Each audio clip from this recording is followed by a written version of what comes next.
Hi, everybody. It's Mary Rowe from the Canadian Urban Institute calling in today from Toronto. Hey, folks, I'm in our office. You'll notice it's an office behind me. Gradually, step by step, as we grow in our sense of trust and our sense of public safety and what the right thing to do is, we're going to see if we can reemerge in a new way, whatever the hybrid, virtual, in-person world has before us. But fortunately, because of Zoom, we can bring together today Windsor, Ontario, Montreal, Quebec, Seattle, Washington, and Carol, who's in New Orleans, Louisiana. And you just saw a bit of a video that is about the work that Carol has done for so many years around a particular boulevard that she's going to talk about, Aretha Castle Haley. And I just want to thank my gang for coming on this call. And we have a couple hundred people that are going to join and listen to us. And so we ask you on the chat, folks, tell us where you're listening from. That would be great. I happen to be in Toronto, which is the traditional territory of many First Nations, including the Mississaugas of the Credit, the Anishinaabe, the Chippewa, the Haudenosaunee, and the Wendat peoples, are now home to many diverse First Nations, Inuit, and Métis peoples. We have two treaties here. Part of Toronto was ceded to the treaty through Treaty 13, the Williams Treaty, but we are mindful that we continue to live with the legacy of exclusion. And I'm sure that each of our participants today are going to talk about that, about the way in which urban planning, one of them is an architect, she may talk about the way urban design has done this too, has reinforced patterns of exclusion, and what the heck are we going to do about that as we try to emerge in a way that creates better communities, more equitable communities, more inclusive communities. And each of these folks has a very particular experience that they're going to share with you about how main streets have been really fundamental to that process, as the sort of spines of communities. We happened to launch last week, and early this week you will have heard My Main Street Canada. We are following in the footsteps of our colleagues, My Main Street America, and one of our panelists is the vice chair of that board, and she's going to talk to us a little bit about what they've learned about Main Streets and what they're continuing to learn about Main Streets. Next week, we're going to have sessions specifically on My Main Street, which at the moment is only being piloted in Southern Ontario, but gall darn it, we are determined to see if we can persuade other sponsors and underwriters and governments to continue to help us make Main Streets across this country rebound, revive, reimagine themselves. And we're going to hear that. We're going to hear a lot of stories about how that is possible. So without any other delay, I'm just going to encourage people to participate in the chat. Let us know where you are. Put your questions in there and your comments in there. Remember that we tape for posterity, and people watch these programs again and again, and we appreciate that because we're creating an archive, folks. We're creating a learning path for ourselves about what, through this extraordinary period of time, what have we learned? What do we need? What do we still need to learn? And so welcome to City Talk. Welcome to My Main Street. And Carol, I'm going to go first to you. This is Carol Bibel, who is the co-founder and former ED of Ashe, and she is coming to us from New Orleans. Hi, Carol. Hey, Mary, how are you? I'm so glad to have you on this program. So we're looking forward to hear what you have to tell us. Yeah, I'm really thankful to you for kind of keeping these kinds of conversations going on, because where we are right now in the world, I won't even say in our country, but in the world, that we're more and more being challenged to be able to think and reimagine how it is that we might live together on this wonderful planet together. And so I guess I'll start this story off by saying that Main Street was not what brought me to the boulevard. What brought me to the boulevard was the opportunity, speaking of exclusion, in a city where culture, and particularly African and African-American culture, is celebrated around the world, that there really wasn't an institution, a land-based venue where that could happen. That there were lots of organizations, but they were all in places where the access to the facility or the services, et cetera, were not in the hands of the organizations. And we got the opportunity to manage to create a community-based cultural arts center. And we were coming at, our mission was about taking art and culture as our tools for community and human and cultural development and economic development. And so we weren't an art for art's sake place, that we were really about art and culture as a kind of a resource from which everything else derived. And so you might call it art for life. And so we got there and discovered that, first of all, that this was a corridor that was very intimate. It was tucked between the interstate and a building that sat in the middle of the street, 12 blocks. And that it also had a really rich history that people continue to draw on in their memory and in their bones almost, in terms of remembrance. And that the community that surrounded here had shifted, and that there was, that there was a large population of low-income people who also were imbibed with this history of what this street used to be. And so this history was a vibrant commercial district, and it was also very vibrantly involved in the civil rights movement. One of the cultural arms of the civil rights movement was on this street, and many of the artists who were involved in that were on this street. So we had like this kind of melange of things to be able to work with. And what we discovered was that our ability to be able to do anything in that one location was hooked to not just what we were going to be trying to do, but to the 12 blocks. That we were a little bit different than whatever else was going on, because there were several churches, and I know we have a church representative here with us on the panel who were doing reclamation ministries, for sex workers and folks who were on drugs and folks who were homeless, that we had a mission at the head of the street. And so we really had a hodgepodge to be able to kind of work with. But what the community wanted was the community wanted to revive the cultural vitality of this boulevard. And then that's what they charged us with. And so our job was not just to build a solid institution, but to have that be a kind of a launching pad and a springboard for being able to help other things to manage to come. And that we were deviating a little bit from the usual main streets, because we weren't just looking for stores or restaurants. We were also looking for places that could attend to the people who were there. And so this main street had nonprofits, and this main street started having, restaurant. The restaurant that came on was a nonprofit, the first one, and it was from there, from us meeting every Monday morning for an hour and thinking about and dreaming about and envisioning what we wanted to do, that the Rethel Castle Haley Merchants and Business Association grew, and that Main Street, which became in Louisiana also a cultural corridor. And it was our way of being able to to build in what became the thematic for the corridor and for the community, which was community, culture, and commerce. That those were the three things that we thought that a good community could not exist without those three things. And negotiating the differences among and between communities that were in the community, and the same thing regarding the cultures that were present there, and being able to have them work together to be able to help to revitalize the commerce that could be available in the community, has been and continues to be the challenge for our Main Street. The Main Street that is right above the downtown development district and a stone's throw away from the art district. And so we have a lot in terms of location that works for us. We are literally in the center of the city. And but there is a lot that we have to work with, and also things that we have to work because of, and so having a mission at the head of the street and never trying to get rid of it, like not trying to push the mission away, but saying that you have people who are homeless in the community. And so we want to find a way to be able to take care of it and have that be a part of what makes us different and new. And so that has been the trajectory. And in 2017, I think we became a national model as a non-traditional Main Street. This is where the film that you saw in the beginning kind of comes from. And we continue the task here. I stepped down from the board and the organization last year, but we continue to grow. We've got additional young people who are coming and developing and that kind of thing. And so the challenge has always been to find like-minded developers. And we've been lucky in terms of having at least one that we got started with in Kathy LaBorde, and being able to find a way to have the community be a partner in the decision-making about what manages to come to the boulevard. And the big thing is to just understand that the we us thing, the all us we thing, that your store, your institution, your house doesn't exist in a vacuum. That is, it's connected to other things.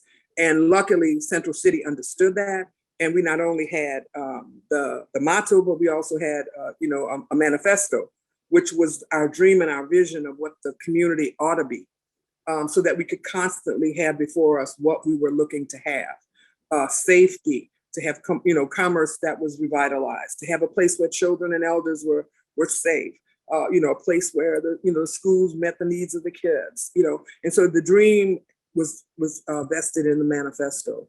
But the Main Street, this kind of backbone, this like center to the community, it is something that remains very important to the community.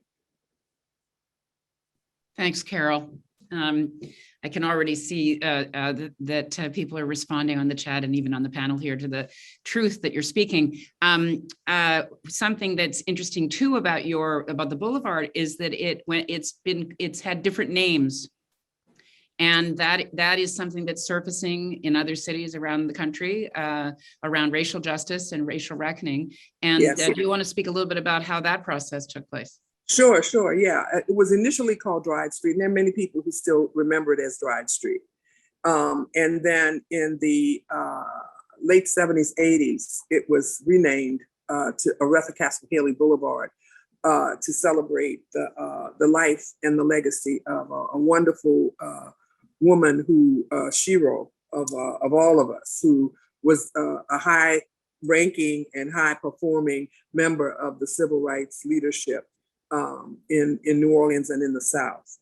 And so one of the things that was very interesting is that, inside of the millennial kind of culture, this whole notion of using alphabets and abbreviating things, that people started talking about, we went away from Aretha Castle Haley Boulevard and we started talking about OCH, and I continue whenever it's done to respectfully ask people to understand that there was a renaming that was done for a purpose. And so that it is about being able to have these occasions to raise Aretha Castle Haley's name. And so I would just respectfully ask people to say, it's not gonna take but a few more seconds to be able to say Aretha Castle Haley Boulevard. And so that's been the kind of the direction with that. We also have Martin Luther King Boulevard here in Central City. And it's because there is a very large kind of imprint of Africanity and African Americanness that is here, as there is of Jewishness. That these are all things that are present here. And in celebrating culture, it's not to be exclusive. It is to be inclusive. It is to bring into presence and knowing all of the various and sundry imprints, cultural imprints that have been managed to put in. And that's part of the work that Ashe has attempted to do over the years that it's been there. And it's now in its 23rd year, I think it is. And it's just a remarkable story. We'll make sure that video is put up in the chat so people can look at it. And then you're all going to Google Aretha Castle Haley and learn about it and learn more about Ashe Cultural Center and Carol's work. When I was living in New Orleans after Katrina, that's how I met Carol when I came down after the levees broke, and she became a great teacher to me. And we had many rich conversations. And but we also led a Jane's Walk when I was living there, and it was co-led by the African American leadership and the Jewish leadership. And there's a wonderful thing in New Orleans where in some of the major corridors there is a strip of land. The streetcar might run down the center, or it's a bunch of trees, and they're called medians. Engineers have this boring name, median, for it, but in New Orleans it's called the neutral ground. And for all sorts of interesting historical reasons, you can read up about it. But for me, it reinforces the potency of us meeting together on the street. And you've just highlighted all these elements, including faith institutions. So Graham, I'm going to go to you next. There are a number of churches on Aretha Castle Haley, and they anchor neighborhoods all over the place, which is part of why we have embraced you, Graham, and the ministry that you are now extending to try to encourage faith communities to reimagine themselves and their facilities in ways that can strengthen and do all the kinds of value add that Carol's just been describing a Main Street can afford to a community. So welcome, Graham, to City Talk. Thank you so much. Bienvenue. And we look forward, and you also have a little video. You can decide when you want to show it, but I'd love it for you to just tell people about the Trinity Foundation and what you're trying to do. Yeah. And what you're learning. Thanks. Thank you so much, Mary. And thank you, Carol. We often don't get an opportunity to talk about some of the things on the other side of our lives. I just want to say I'm a violinist and a jazz musician, and I just feel like there are so many themes. I would love to riff with those themes, Carol, that you've raised. You know, Mary, you're bringing out those themes already. And yeah, I mean, I want to talk about three things with around the question of what are we going to do with those faith properties? A lot of them are church buildings. How do they fit into this narrative of Main Street? I am a minister in the Anglican Church, which is some of you call that the Episcopal Church. I was ordained at St. Paul's Cathedral in the UK, where I lived for 14 years. We saw a lot of urban renewal around there and saw the way in which, I mean, for heaven's sake, these faith properties have built these cities, and the cities are built around them. Here in North America, and particularly in Canada, where I'm located, we have a huge problem. And I want to give you an idea of the scale of the problem, define the problem, and just point a couple of solutions as we hear from our other speakers here and we continue to riff on these themes. In Canada, we talk about $45 billion worth of land and asset value of the property of the church. In the US, that number, we could refine that number, but we use a handy number of 500 billion. And in terms of the urbanistic value, of course, the value is very difficult to measure. But there is not, here's my proposal, I don't think there is a city center renewal project that any of you urbanists have been involved in that doesn't have a steeple or two on the main plan, on the front page of that plan. And the question is, what do we do with those? There has been a product failure within the church.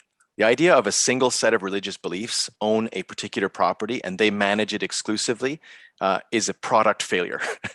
We could talk in another podcast about how I would argue that's a biblically based product failure, where the church has misunderstood that and it's problematic. There's been a governance failure. And we are here, I'll say with much seriousness, we are here on yet again another report that's come out to do with the abuses that have been, the atrocities that have happened under the governance of the church. First Nations abuses, the abuse of young people. The governance failure is not unnoticed. And I want to say that to those of you who are, all of you, serious urban thinkers. When you hear a minister from the church having the audacity to be here when there is such a governance failure, I want to say it's not gone unnoticed. And we're still left with the question of what the hell are we going to do with those buildings? But the governance failure is of the scale that we last saw in what's known as the European Reformation of 500 years ago, which, keep in mind, was an urbanistic crisis, right? The Roman Catholic Church was controlling cities. The cities rebelled and they took over the Roman buildings. This is what became the Reformation. And a few years later, the discovery, I'll say that in the awful parentheses of what that means, of the New World, of the process of colonization, then allowed the Reformation to explode. So you have a far worse case of Reformation-itis in North America than you do in Europe, right? The overbuilding of these buildings. So these are some of the problems that we're facing in a very real way. Talk about broken windows. Well, broken stained glass windows are sometimes even more difficult to deal with. So in terms of the solution, so that's the bad news. The good news is, you just heard it from Carol, where those churches are doing the right thing and they are putting their properties at the disposition of these Main Street plans. And I want to give you a couple of tools on what we're doing as the Trinity Centers Foundation, where we've gathered together people who are thinking in this way, some of whom do come from a faith background, many do not, or have left the church or left a faith institution. We are a secular organization, although we have many people of faith there. And I want to just give you a little sample, okay? And just to paint the picture, imagine downtown Montreal, our beautiful Main Street, St. Catherine Street, everything's built around that artery, dead with COVID, closed down, tumbleweed, right? Woo, that kind of thing, like all of our main streets. And guess who got it started again? Carol's already told you. It's the artists. And I want to show you what this looked like with our circus, our resident circus company around one of the oldest churches in Montreal, bringing that city alive. It's just 30 seconds here.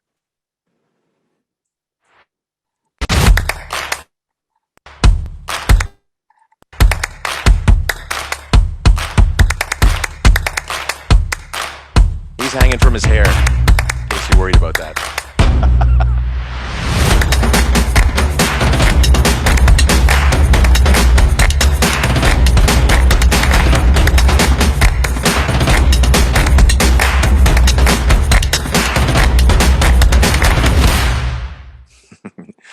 So Montreal, as you may know, is the home of Cirque du Soleil. And we've really pioneered not only a particular company, but really a genre of a modern expression of circus. We have 10,000 employees for Cirque du Soleil based out of Montreal. And you know the story of that company. But how do we bring that form of art onto the main street? And exactly as Carol said, how does it become economic development more than just art for art's sake? A couple of things as by way of solution I want to throw into the discussion here. Carol's already mentioned one of them.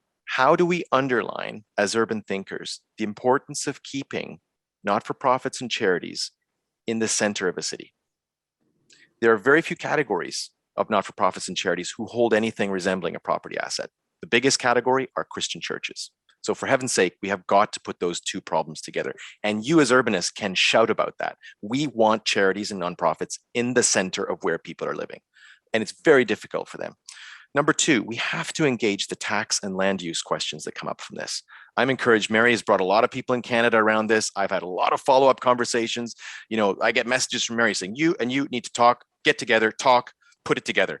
And I just do what Mary says, right? Which is, I'm sure, what we all do. But we need to talk local tax. We need to talk tax exemptions, and we need to get serious about it. It's not actually that complicated.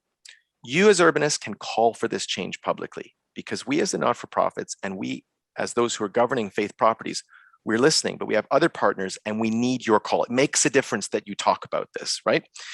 And finally, you can help us connect those dots with what is evolving as a new social impact finance story. A lot of these projects are funded by grants. Grants are not meant to fund infrastructure. Infrastructure needs infrastructure finance. Social finance is coming up, but we need you to call for it. We are getting ready. What does it look like to see that happen? ESG is getting killed as an investment concept. Direct social impact finance is coming up. Properties are essential for it. We need to talk on the finance side of it. And the final thing is to say, how can we actually see the system thinking on this and realize you all know many not-for-profits and charities are operating out of substandard, really poor quality physical premises. As we pull them out into some of these Class A spaces we can get excited about what we can do with those properties and see that happen. So my main message is faith properties, there are problems and reasons why you as urbanists often don't want to touch this, grasp this nettle. And I'm saying, grasp it. We can help you. Let's do this. Bring the faith properties into this conversation. Thank you very much. Thanks, Graham. Just happy to have your subdued, unenthusiastic, dull voice in the mix here. Also, I think, again, if people may not appreciate that not only did you have a circus performing outside of your building, but the circus actually rehearses inside your building, because I've seen it, where they repurpose the interior, they repurpose the pews. You still have a faith community functioning there, but there are trapeze artists hanging from the rafters. It's just the most remarkable thing. And when I was a kid, and I was raised in a faith community, but all my neighbors, many of whom were Jewish, we went to the synagogue and we went to the church to play floor hockey and do things like those. Buildings were used in a whole bunch of different community ways.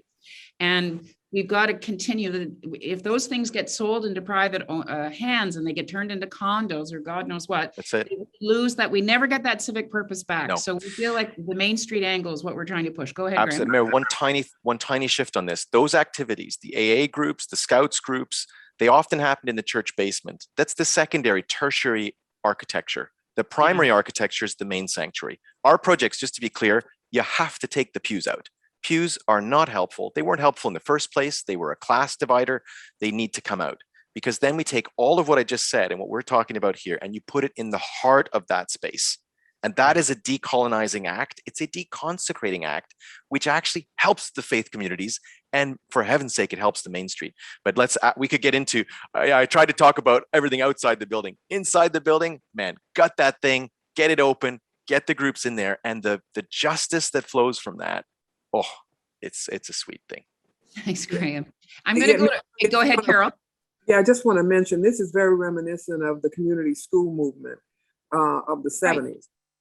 When people woke up and said, wow, we've got all these expensive buildings around here that they close at 4 o'clock in the evening and they're closed all evening and they're closed all weekend. We should have 2 or 3 different lives running in the schools. And I think that there's some lessons to learn from that. People started designing churches and redesigning, schools and redesigning schools so that they could have that kind of nimbleness. Yeah, I think all these assets, these are community civic assets that we collectively own somehow. And how can we actually leverage that property? Reno, I'm Mhm. going to come to you next, and then I'm going to have Jess do cleanup because she's thinking nationally and, well, locally and nationally, as I know she does.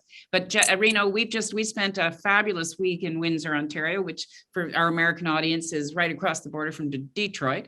And we learned a lot, and we had lots of opportunity to get a sense of what Windsor's experimenting with and grappling with. You're a local city councilor. Love to hear your perspective on this piece about how do we actually really create the vibrancy on main streets, and what's your experience been in Windsor? Yeah, thank you. It's great discussion so far. I mean, it's great for Windsor to be included with Montreal, Seattle, and New Orleans on this panel. So, obviously, as a city councilor, I'm coming from a policy perspective. I was a former business owner, restaurant owner, chef, so I also know the business side of it, and am involved in all the BIA discussions, which is the business improvement areas. So, one of the things we were able to do last year during the pandemic is focus on the importance and relevance of public space, and not only along our parks, riverfront parks, that we've got a great ribbon of green space, but then also what it meant, what does public space mean on our main street? So the sidewalks, the alleys, those portions of public space that are not really maximized to their full potential. And slowly what we found out is that, as the BIA and the business owners wanted to push to, for example, have endless patios and get outside and use the outside space for patios, we realized that slowly over the last few decades, we've created so many policies and ordinances that hold our cities back. And the one thing you realize is that a lot of municipal policies center around risk management. And a lot of those, you'll see a lot of people in municipal government talk about how hard it is to get around risk management. And just by definition, risk management opposes what small business owners are. Entrepreneurs are by definition risk takers. And so there's a lot that we can learn from that as a municipality, in the sense of, we need to go from risk management to risk taking. And what we saw, even last year, in a matter of 1 week, we were able to basically erase 40 years of odd policies and ordinances to allow for our sidewalks to be used for patios to thrive. And the BIA that we worked in partnership with, or multiple BIAs, did a fantastic job at animating those spaces. And when you see people's enthusiasm, downtowns, main streets have been suffering for a long time, obviously, with suburbanization and the creation of mega malls and things like that. And one of the things that we've been able to show is that these small businesses and unique businesses offer more to the cultural fabric of your community than anything that you'll find at a mall. And I love what Carol said earlier about the community, culture, and commerce. And I think, if you have the community and the culture, the commerce comes along. And if you've got the culture and the commerce, the community comes along. And it feels as if you've got 2 of 3 of those, that it all naturally builds. And a perfect example of that is our downtown BIA sponsors our downtown farmers market. It's out on the streets. Again, we're a much smaller city, so we don't have a huge farmers market, but the farmers market opened during COVID. And so ran a completely successful season of 26 to 28 weeks. And nobody shied away. In the span of that time, we set new attendance records, higher attendance than we'd ever had.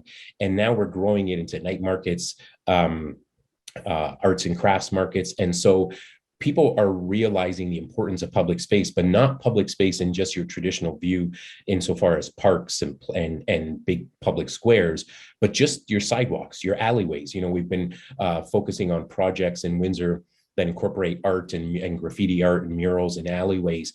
And we've been able to actually activate a couple. And we've got another project that is actually being installed tomorrow night during one of our night markets. And so it reimagines what those public spaces can be, and it gets people out into the community and looking at it in a different way.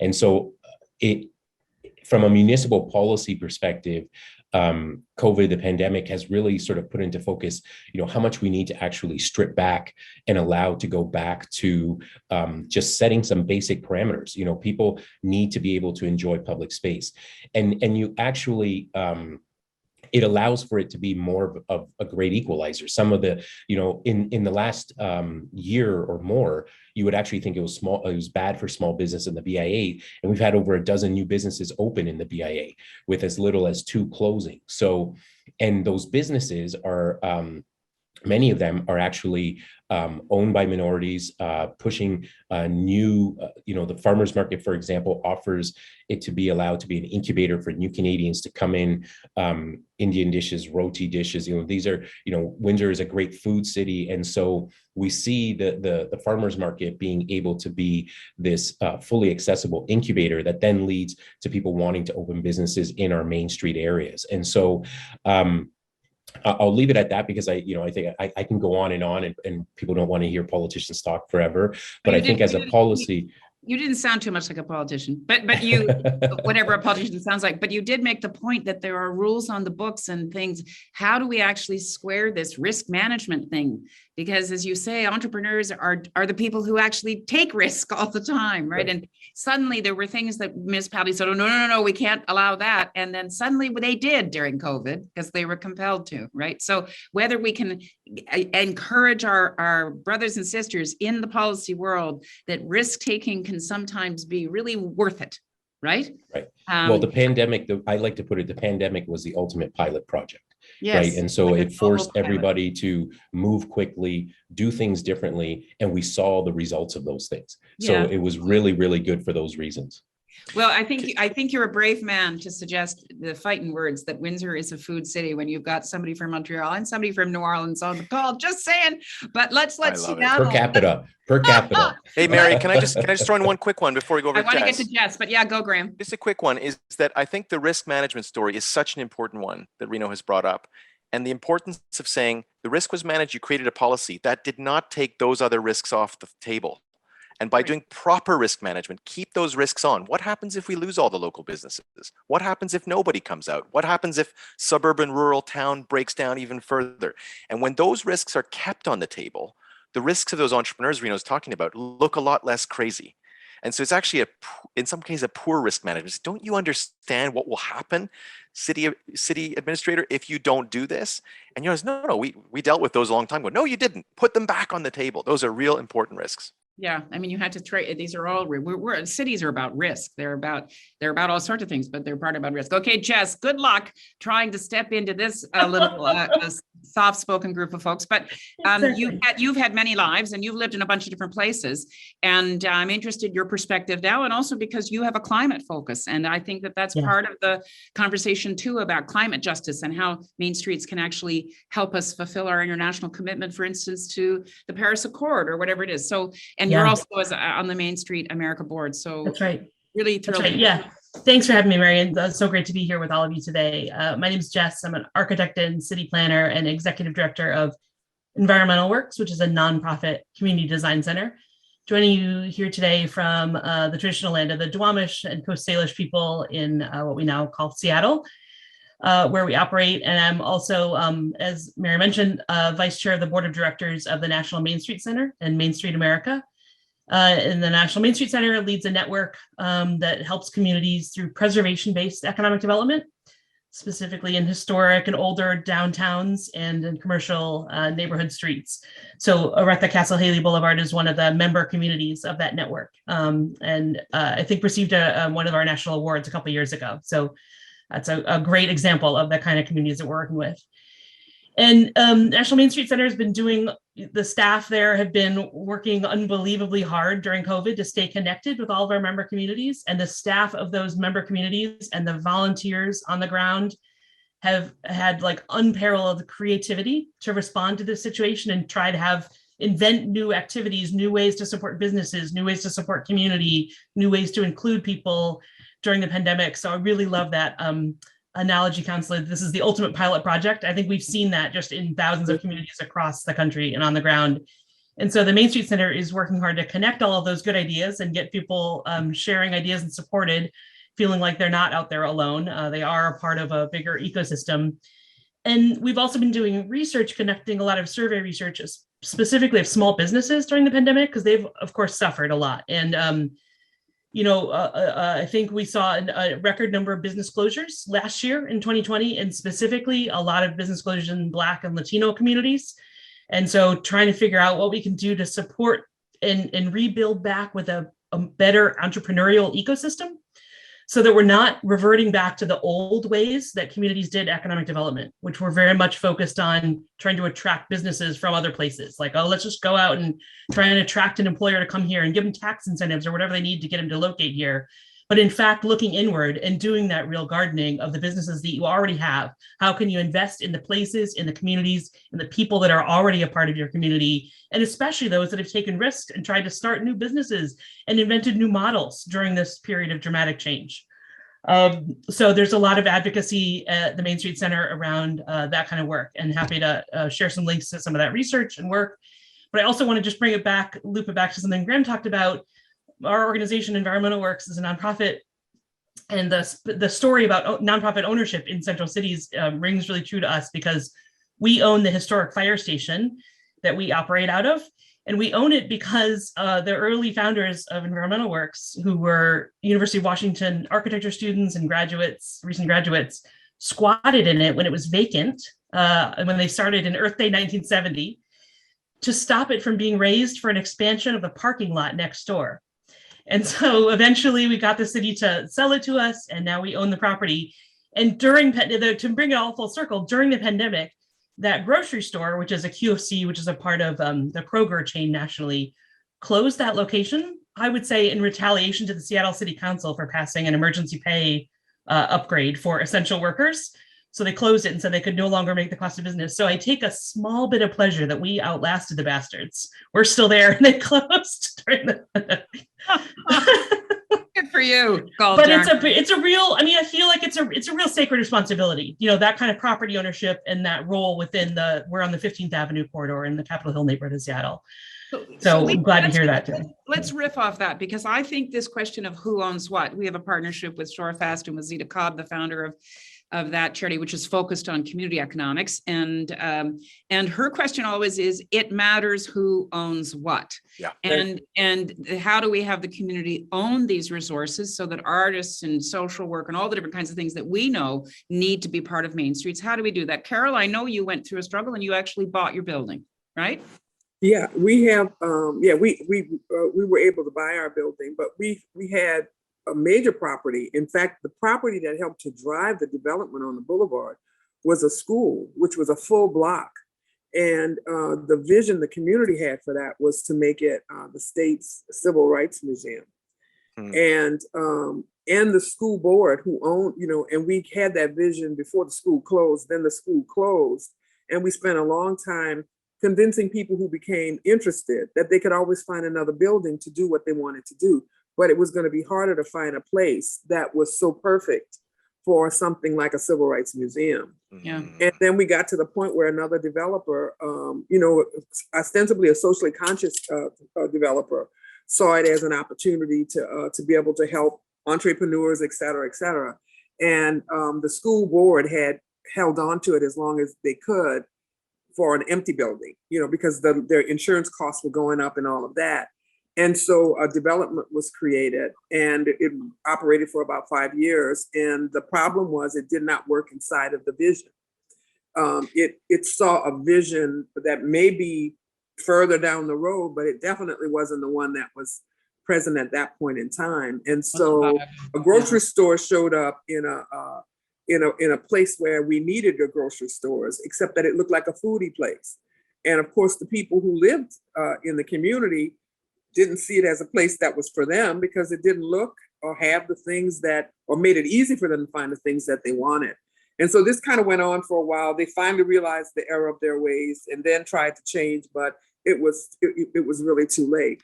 And so the whole notion of really having, finding a way to be able to essentially have developers kind of work inside of something other than the issue of how much profit is going to be. How can they make,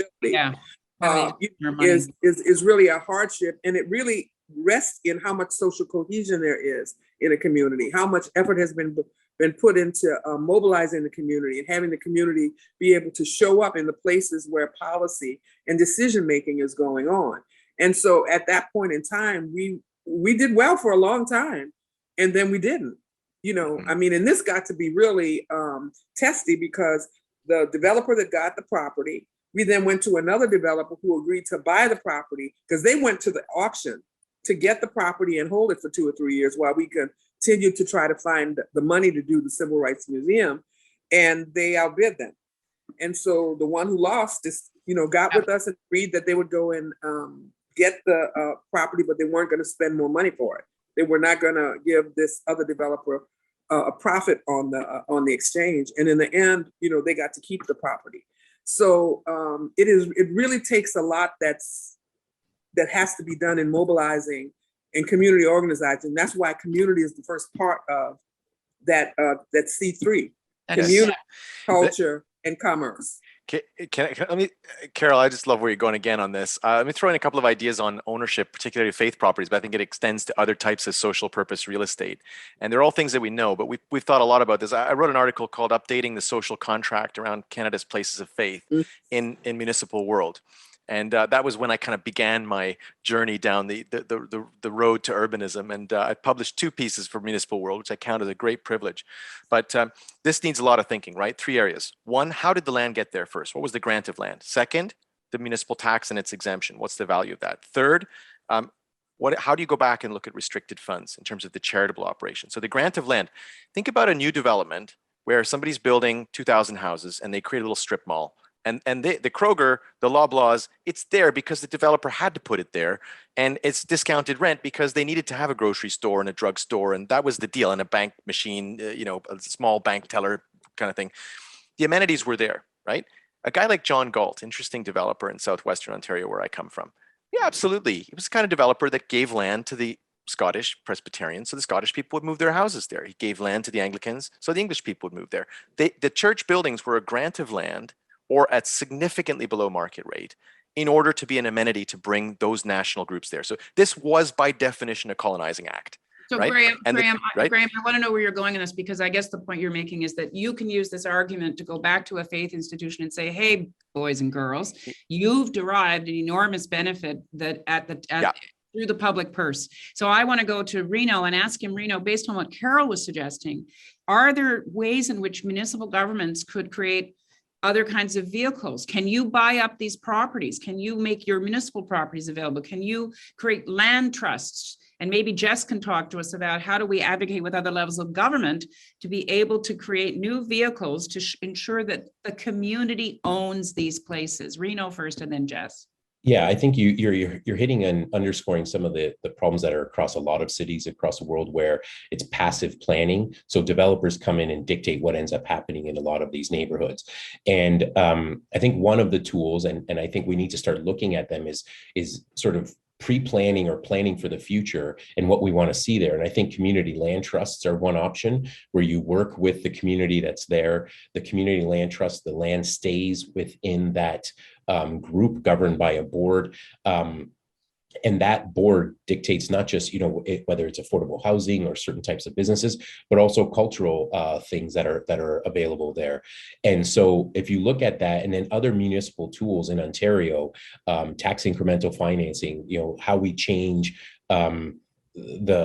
we currently will put out work and just hope a developer picks a property and develops something we want, but they're profit driven and they have their own motivations.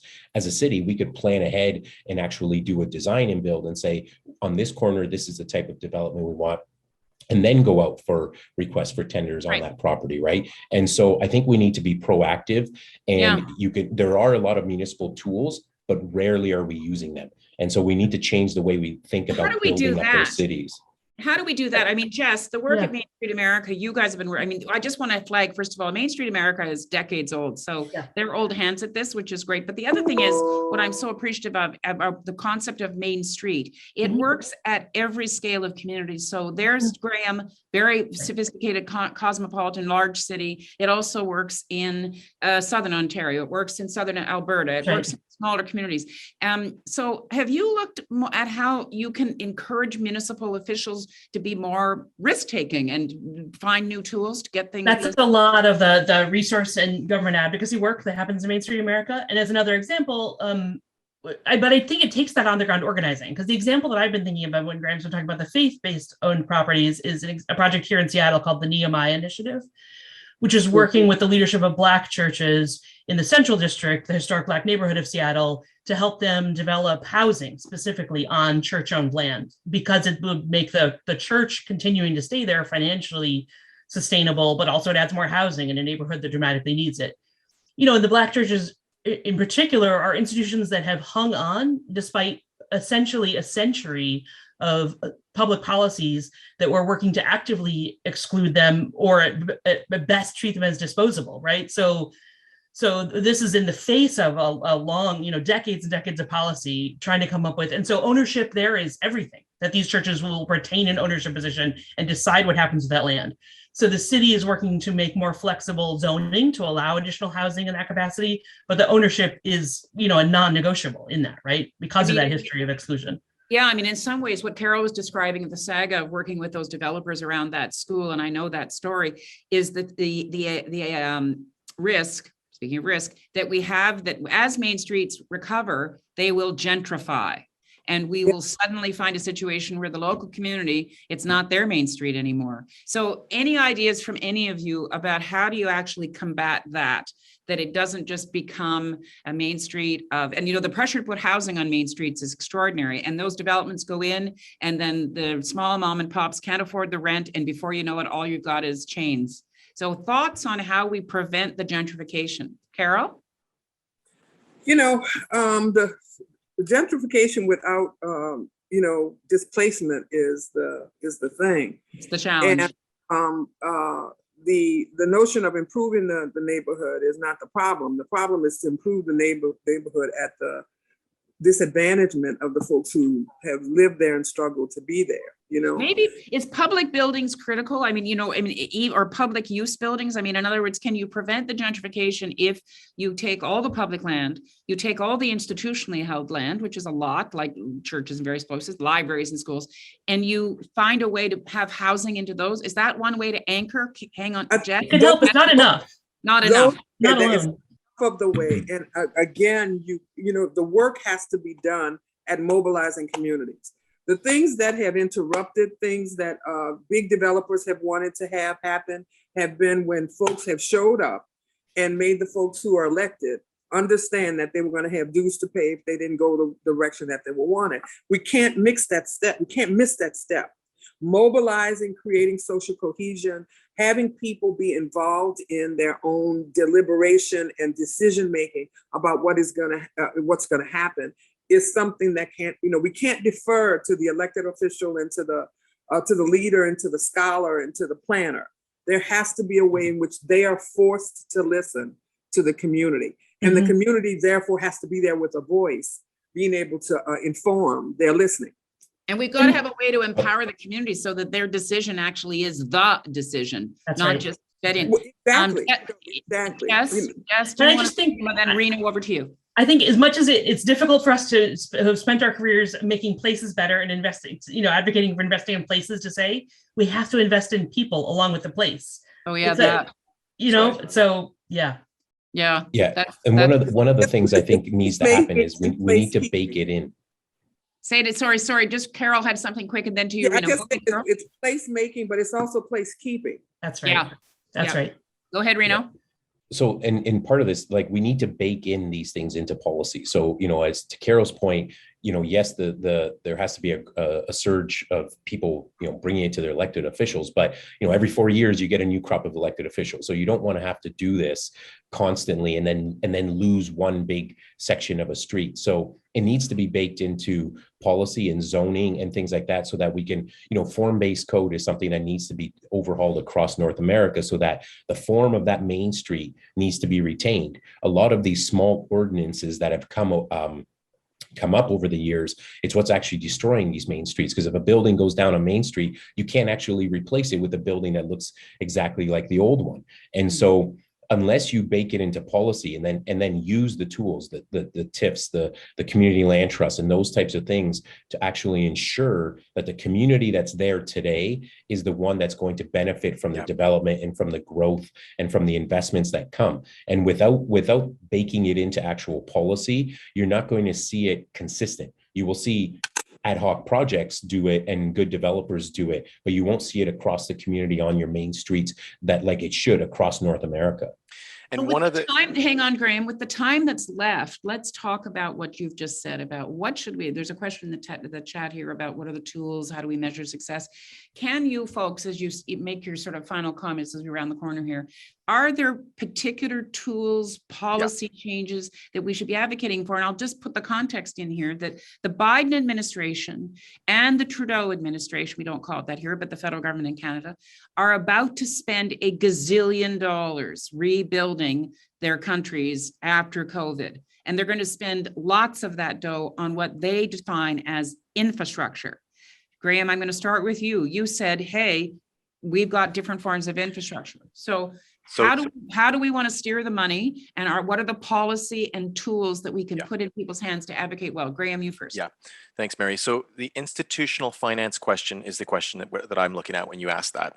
Municipal finance is one thing. We can deal with local tax, especially where they're tax exempt properties already. We can deal with charities investments. I'll come to that in a second. But institutional finance folks, these are our pension funds. These are not other people. It's not some crazy developer. We are all involved in this. When they touch a development in Main Street, they're expecting for every year you touch their money, at least a 10% return. Unless we reduce their expectation of return in favor for this gentrification without dislocation, we will not solve the problem. I'm excited in Canada, and I can tell you, I support the Liberal government on this point. I have my concerns with other couple of things, but the Social Finance Fund from the Federal Liberals is exciting. I'm starting a new course at Oxford looking at impact finance. And if we can reduce that and we use federal funds to reduce that expectation of return, we can actually create the space to do. So we have a church in a small city in Florida that reached out to us, where the church saved up, they bought up an entire city block. They're now looking at this and they want to do what's right. I'm so excited for that. And I said to them, find a way to put those rent discounts in for charities and nonprofits. Your foundation will have to expect a lesser return. So to me, social finance is the answer. Well, social finance, advocating for public support of social finance, but you're also saying, hey, folks, everybody out there that's got a retirement fund or has got, think about this in terms of the money, your expectation of ridiculous returns. Absolutely. Scale that back and understand that we need to put the money back into our community. And speak to your fund managers. Exactly. Jess, talk to your fund manager. If you have one, talk to them. Jess, what would you say? Policy. I think this community organizing is essential, though, because you need the community organizing to have a voice that makes government listen, but also to get that sort of broad enough collective voice, right? So it's not any one property owner, it's the broader collective voice. So I think that organizing, it happens through Main Streets, through neighborhood organizing, through projects like the Nehemiah Initiative, all these other examples of faith-based communities, but that broader community organizing to combat what's coming up in some of the comments. People feel really disengaged. A lot of people have checked out, think local government doesn't represent them, isn't working towards them. And so I think it's really important to invest in those community organizations who help build that collective voice and make people feel like government is something that actually matters in their lives and they can make a difference in. So I wonder right now, as we start to recover in some form at the local level, getting people onto the main street to have a positive experience again, not only about commerce, but as Carol said, community and culture too, that they come into a main street and have some, can we get them to reattach to a sense that we're in it together?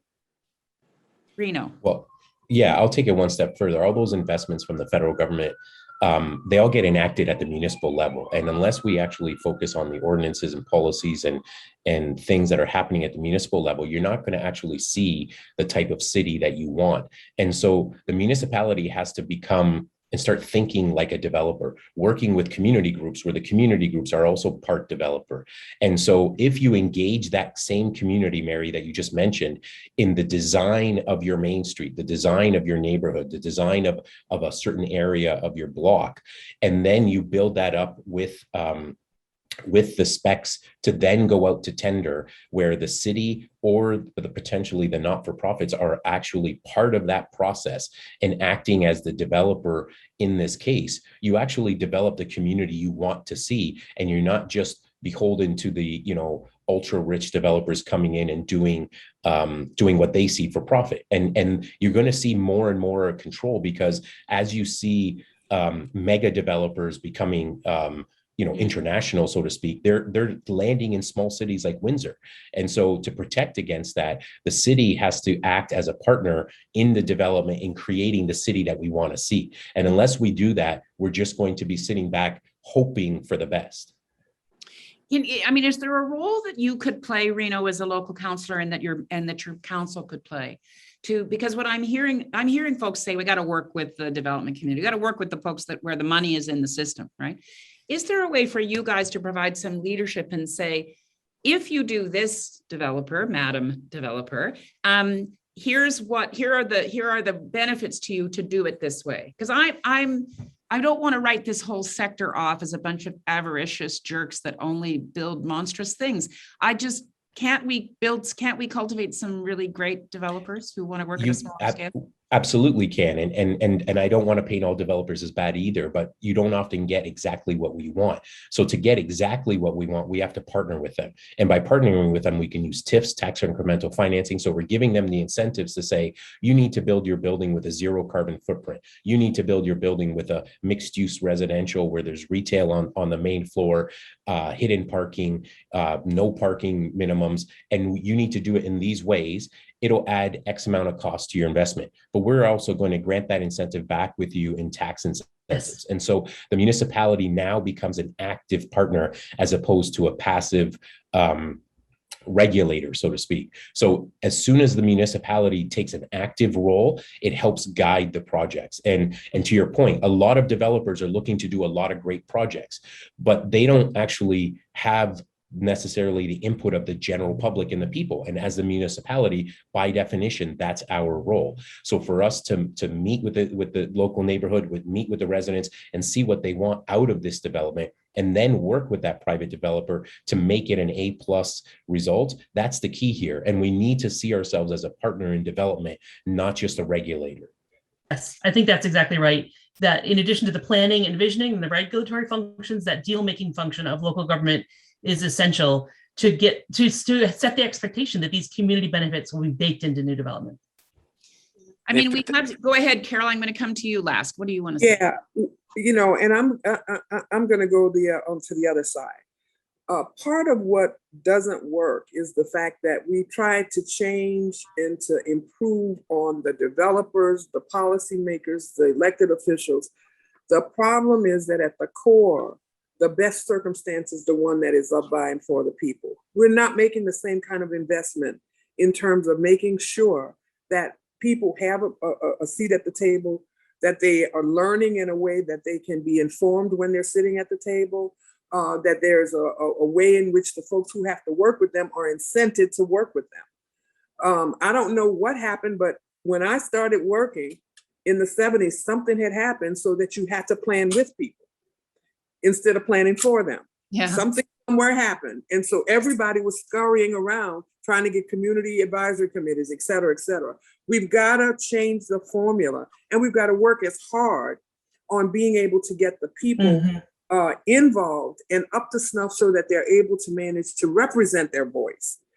And those are the things that are going to help us with these other things that we're trying to do. As long as we're trying to work on being able to have present people who are of the mindset and the heart set to be able to be doing the right thing for the right reason, we're going to continually fall short because the check and the balance is not in place. And so it is critical to get us working again on ensuring that we are investing in the voice, like we're investing in the elected official, the politician, and the developer. All of them get paid to do their jobs. We expect the people who live in the community to just do this, in addition to running their lives and working and all of that kind of stuff. Yeah. We've got to find a way to be able to look at that role as critical as some of these other roles are, and to make investment in it. We speak to that. The rhetoric speaks about that. but we're nowhere close. Yep. So we need to be investing in people. You've just made the point that it's about place, but it's about people. So thanks everybody for joining us for yet another really interesting, and I think in this case, very moving conversation about the meaning of the street and the meaning of the people who actually make the street and shape the street and enliven the street. We're at a remarkable point, I think, where because of COVID, I mean, Carol, you've gone through a number of challenges in New Orleans, but the one that I shared with you was going through Katrina. And out of that came a remarkable commitment to resilience and all sorts of things. And let's hope that through COVID, we globally will have a kind of collective experience to build ourselves back in a different way, particularly around our main streets, which people are starting to pay attention to. So thank you very much for joining us. I want to thank Carol coming in from New Orleans, Graham from Montreal, Reno from Windsor, mighty Windsor, the food capital, and Jess from Seattle. Jess, always great to see you here. And next week, we have a detailed session for people that want to apply to Buy Main Street, in that it's a pilot. In this case, a real pilot in Southern Ontario. We hope you'll join us. It's on the 13th. People that are on City Talk know that when we're finished, a little quick survey goes up. We hope you'll do that. The panelists do not have to stay and listen to this to watch the survey, but it will come up in a second. And 2 weeks from now, CUI is going local again and listening, because it's about listening to people. We will be in Victoria doing a CUI local similar to what we were doing in Windsor. So thanks, guys, for joining us. Really wonderful to be together on such an important. Thank you all. Yeah. Thank everybody. It was great Thanks to be for here in this conversation. Bye-bye. Bye-bye. Bye. Bye.